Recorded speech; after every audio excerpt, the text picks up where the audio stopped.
நாவு அறிந்து இச்சகமான வார்த்தைகளை பேசும். ஒரு மனிதனுக்கு பிடித்தாற் போல பேசும். எந்த மனிதனுக்கு ரொம்ப பிடித்த வார்த்தை அந்த வார்த்தையை சொல்லி அவர்களோடு இச்சகம் பேசும்.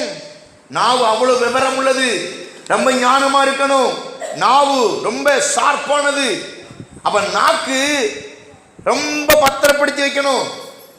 அல்லேலூயா. நம்முடைய நாவை சரியாய் பயன்படுத்தணும். நாவு இச்சகம் பேசும், இச்சகமான வார்த்தைகளை பேசும், நமக்கு பிடிச்ச வசனத்தை பேசும். நிறைய சபைகள்ல ஊழியருடைய நாவு இச்சகம் பேசுகிறது.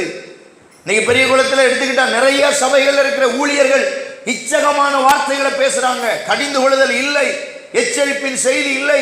நீ தவறு செய்தால் உன்னை கர்த்தர் தண்டிப்பார் என்கிற வார்த்தை சொல்வதற்கு பதிலாக நீ என்ன தவறு செய்தாலும் இயேசு உன்னை மன்னிப்பார் என்கிற இச்சகமான வார்த்தைகளை சொல்லுகிறார்கள். நிறைய சபைகள் அப்படிதான்.